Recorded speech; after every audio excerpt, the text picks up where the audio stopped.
You all know that Calli loves a lot of things. Calli loves music. Calli loves dancing. Calli loves talking, especially with you guys.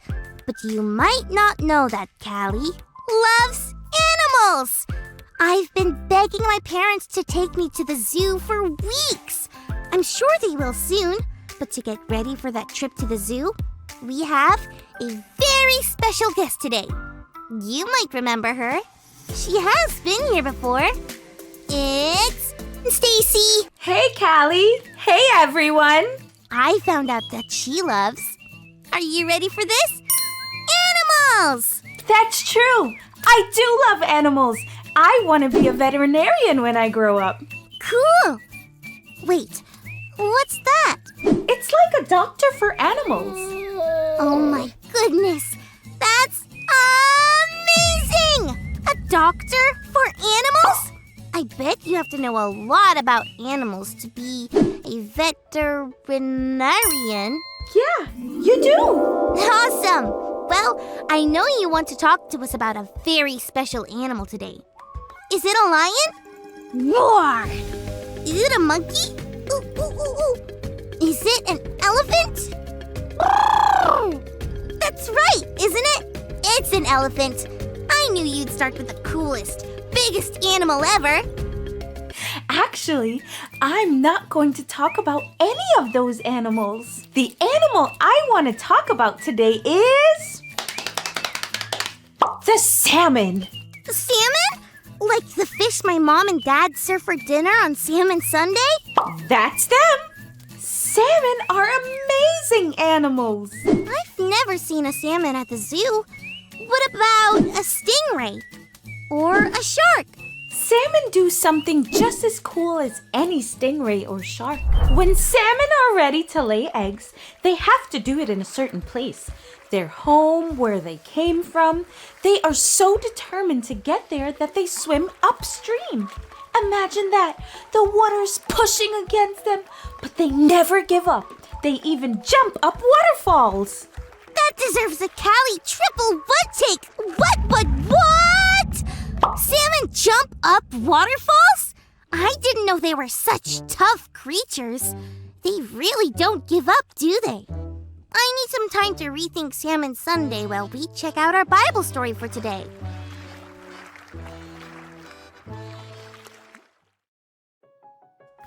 Today's story comes from the book of Daniel, chapter 1. Long ago, the people of Israel were taken away from their homes to a place called Babylon. The king of Babylon's name was Nebuchadnezzar. King Nebuchadnezzar wanted some of his prisoners to work for him in the palace, but he only wanted the very best. A young man named Daniel and his friends were chosen to serve the king.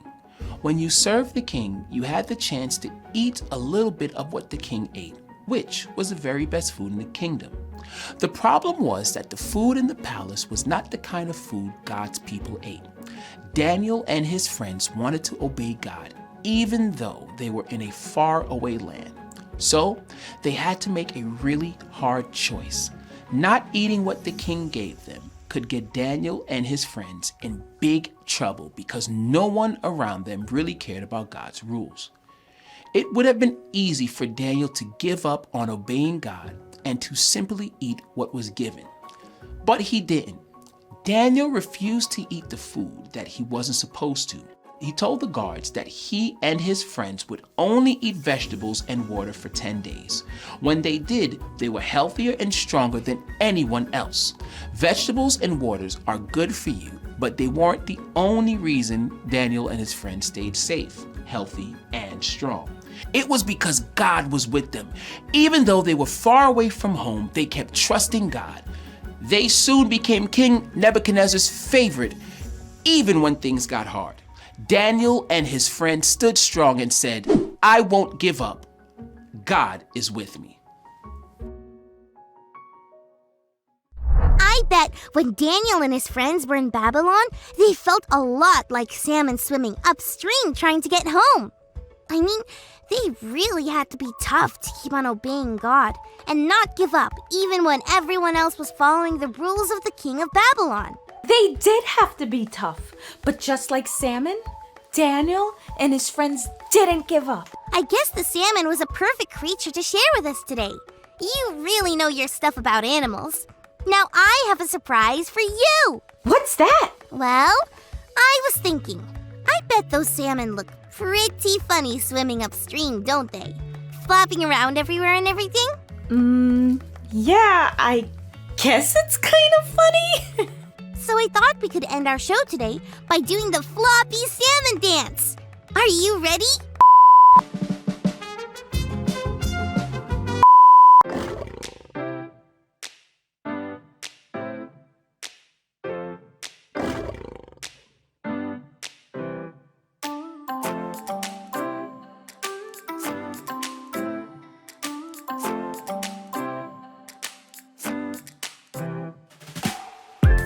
It might be dark. Was that a bark? What can I do? If I feel afraid, what should I do? Shadrach, Meshach, and Abednego prayed to God to not let go. Daniel in the lion's den, they trusted God, so I will then hear me roar. My God is with me. Hear me roar. I don't have to worry. Hear me roar. My God is with me. Hear me roar. Hear me roar. So when it's dark and something barks, here's what I'll do. When I feel afraid and life is a zoo, no matter what anyone else says, I will follow all God's ways. Even when I make mistakes, God gives me a brand new day. Hear me roar. My God is with me. Hear me roar. I don't have to worry. Hear me roar. My God is with me. Hear me roar. Hear me roar. That's all for today. I'm gonna go ask my parents to take me to the zoo again. I hope you remember what we talked about today. Daniel and his friends didn't give up because they knew God was with him. Like them, we should never give up loving God and doing what God wants us to do. Sing it with me now. I won't give up. God is with me. Bye, friends!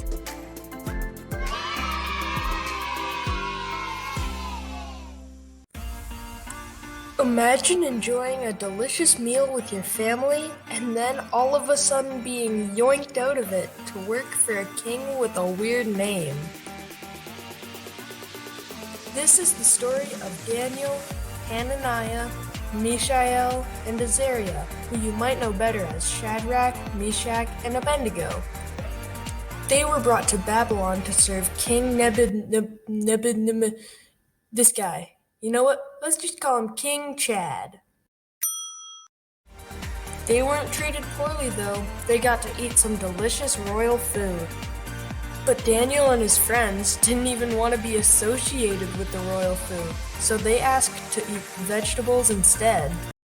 We interrupt this program to share with you a special recipe used by Daniel and his friends in Babylon. It contains that vegetable, that vegetable, that vegetable, that vegetable, that vegetable, and many more. It's called the Babylonian diet.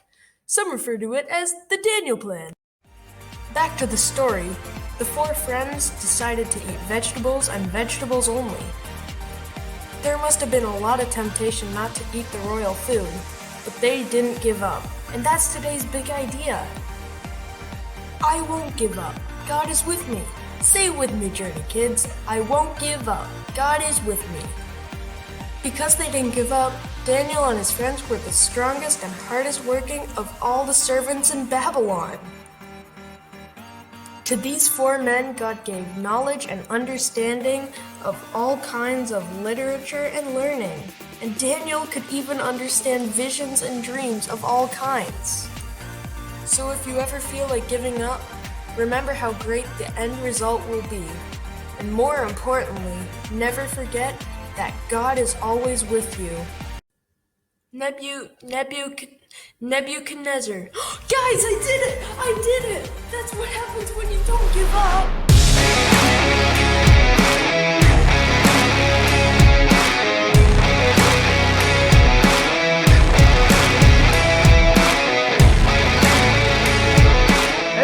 chicken nuggets? It's me, Carl. Welcome to Grow TV. Welcome to Grow TV. Hosted by Carl. Where we have fun with our friends, talk about Jesus, and go over everything the Bible has to offer. Now once again, welcome to Grow TV. What's up? How are y'all? I feel like it's been forever. Anyways, I'm so glad you're here, because guess what? I'm at one of my favorite places on the planet. Can you guess where I am? Nope, not the Cheesecake Factory. No, I am not at the birthplace of the guy who created the two-story outhouse. Nope, I am here at the, drumroll, the zoo. Now, I love the zoo. I don't know if it's the animals, the plants, the vegetation, or maybe just the outrageously priced food, but I just love it all so much. No, this can't be happening. Y'all have just been notified that my ticket to the zoo has been canceled. Apparently the card I used to pay was declined. They took my ticket away. I don't know how this is possible. I mean, this is my card. Why wouldn't they accept this? They're saying I can't pay for a ticket and food? What is this world coming to if you can't pay admission to a zoo with some McDonald's? And now what am I gonna do? I guess I'll just go home. Hey, Andrew? Hey, Carl! Whoa, what's wrong? I don't want to talk about it. Okay, wait, are you at the zoo? Yeah, but not for long. What? Why? Well, you know how I love the zoo, right? Of course. Well, yesterday I was sitting at home, I thought, hey, I need a me day. So I went online, I bought a ticket, or so I thought. What do you mean? Well, apparently they don't accept food gift cards as payment. You have to use real money. Makes no sense. Oh, I'm so sorry. What are you gonna do now? I don't know, go home, stare at the abyss, eat 5 pounds of chicken nuggets, and cry myself to sleep. Well, don't do that. Why not? Carl, you've never been one to give up. You're kind of like Daniel in that way. Daniel? Daniel who? Double dipping Daniel? The guy who always double dips his chips into salsa? No, Daniel from the Bible. Oh, okay, good, because I'm nothing like double dipping Daniel. I would never double dip chips like that. Yuck! Okay, well, Daniel was a prophet in the Old Testament times, and he loved God very much. All right, he sounds cool. Well, his story starts off kind of rough. You see, Daniel and his friends lived in Jerusalem, but one day they were overtaken by the people from Babylon. The king of Babylon, King Nebuchadnezzar, took Daniel and the people of Jerusalem as captives back to Babylon. Wait, do the people of Jerusalem want to go with the Babylonian Knights? The people Babylon? Babylonians? The Babylon people. No, the Babylonians took them as their slaves. Babylon was much different than the place that they were used to. It definitely wasn't home. One of the biggest differences was the way that the Babylonians worshiped and who they worshiped. Oh no, that's terrible. It was, but the king had a plan for Daniel and his friends. You see, King Nebuchadnezzar asked one of his chiefs to find some men who would be fit to work at his palace. And that chief picked Daniel and 3 other men, Shadrach, Meshach, and Abednego. Oh, well, that's kind of nice. Did they get any special perks with their new job? Sort of. They were going to be given food from the king's table to eat. Whoa, they get to eat the king's food? That's great. I bet you he only eats the best of everything, like fancy mac and cheese with gold in it or something. Well, that's the thing. Daniel and the guys didn't want to eat the king's food. Are they out of their minds? Why would they turn down the finest meals you can find in the whole kingdom? And wouldn't that have been like an insult to the king to like reject his food? Yeah, for sure. But the 4 friends chose to not eat the king's food because they knew it would go against their commitment to God. So Daniel suggested to the chief that they only eat vegetables. But the chief was worried. Why? Well, he was worried that only eating vegetables would make them sick or weak, and the king wouldn't want that at all. But Daniel persuaded him to let them try it for 10 days. And guess what? Daniel ate so many carrots he became one. Nope, they actually... Wait, what? That's one of my greatest fears. Eating so many carrots that I actually become a carrot. Okay, anywho, it worked. Verse 15 says, "At the end of the 10 days, they looked healthier and better nourished than any of the young men who ate the royal food." Daniel and his 3 friends were healthier and stronger than any of the others who'd been eating from the king's table. And over time, the 4 men became the most respected men in the whole kingdom.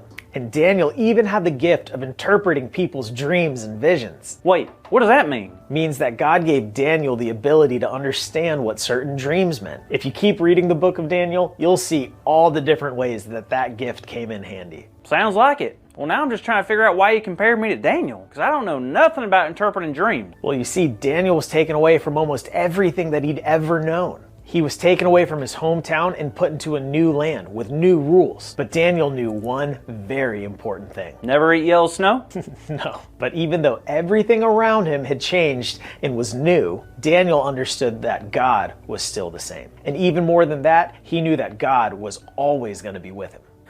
I guess you're right. Well, that's tough. It would be hard to not just, give up. It would be, but Daniel's faith gave him strength to carry on. And not only that, but stand up for what he knew was right. For example, he was in no position to be denying the king's food, but he knew that in order for him to still honor God, he couldn't eat it. And look how it turned out. Because Daniel chose not to give up, but carry on, he became one of the king's most trusted servants. I bet you this isn't the end of Daniel's story, is it? Not by a long shot, but we'll get to that later. Now, about the zoo. I know. It was silly of me to think that I could use food as money. But I learned my lesson. I'm going to go home, get some money, real money, and try again tomorrow.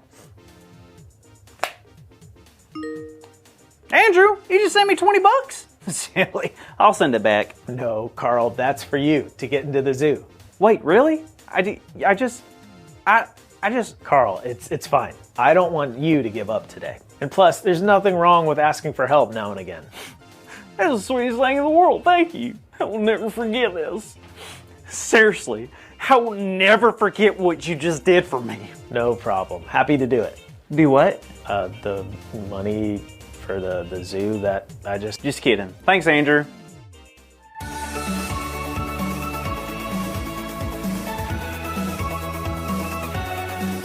Well, hello there, kids. Are you ready for today's big idea? Great! Or as a tiger might say, great!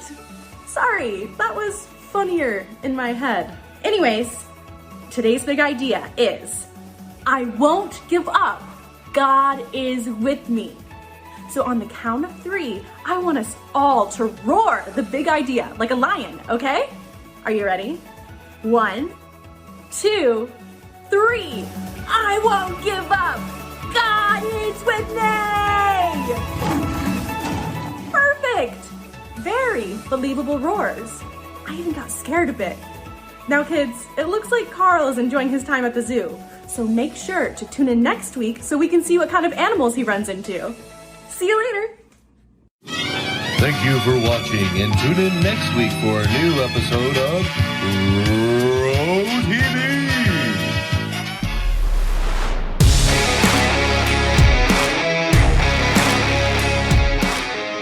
Nahum chapter 1 verse 7. The Lord is good, a stronghold in the day of trouble, and he knows those who trust in him.